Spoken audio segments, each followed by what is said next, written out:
kõigile. Loodan, et olles juba mitu korda laval olnud, ma ennast enam eriti tutvustama ei pea. Kes siiski ei tea, kes ma selline olen, siis mina olen Taavi ja ma olen Bergis täiskohaga matemaatikaõpetaja. Või siis öökohaga, I don't know, it's a living. Osakoormusega luuletaja, humorist ja kohvi hävitaja. Ausalt, te ei taha teada, mida ma õpetajate toas selle kohvimasinaga teen. Seega, kui tahate teada, tänu kellele need kuused süütekuubikud võimalikuks saavad, no siis te vaatate talle otseks. Ja kui juba matemaatikat mainitud sai, siis esimese luuletuse pühendagi matemaatikale, sest teadmised jäävad kõige paremini meelde ikka siis, kui nad on edasi antud meelde jääval viisil. Pi vanast Kreekast ümbermõõdu diameetri suhet tähistab. Hiljuti luuleslämmil anti nõu, et igat haikut tuleb ette lugeda vähemalt 2 korda. Esimene kord siis kuulamiseks ja teine kord süvenemiseks.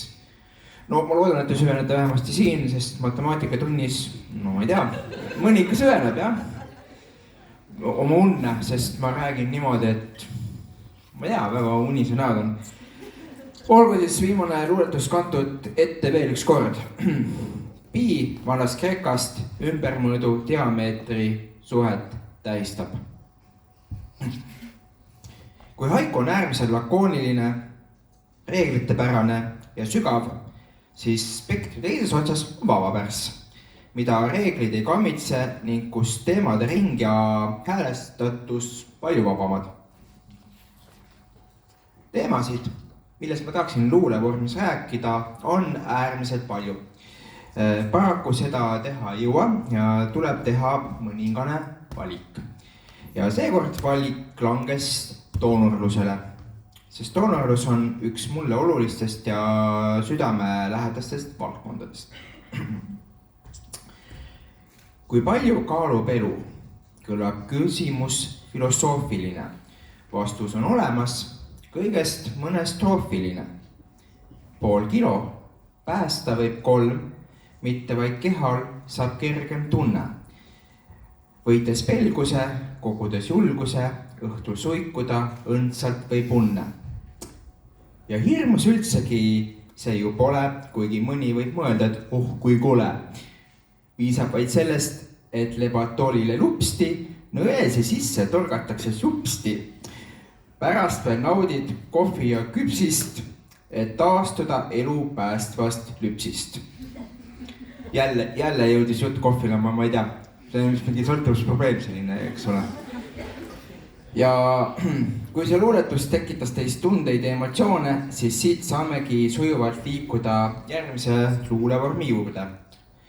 Sonett on luulevorm, mida tihti kasutatakse tunnete, eriti romantiliste tunnete väljendamiseks ja mis seejuures üsna range riimiskeemiga.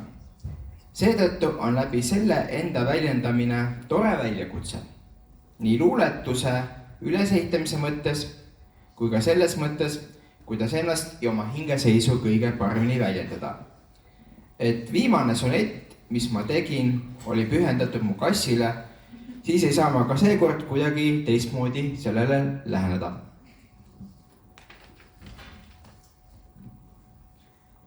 Oranž karvakera nii tasaselt istub, vaid veidi sisse vajunud diivanipadi. Laelambist seinale temast teeb vari, vaatab huumanit, kui tuppa ta astub. Nimele, kutsele järgneb jäine pilk, saatmas kõrvu lukustav vaikus. On kätte saamatuks jäänud veel paitus, nii silma tungida tahab tilk. Vaikib ta traumast, mis saatnud teda eluteel, sügav on tema hing, ehk kunagi välja poeb ta kaunast, lubab oma ellu kedagi veel, et alata saaks üks suhete ring. Ja see oleks ka minu poolt tänaseks kõik. Ma tänan teid väga kuulamast.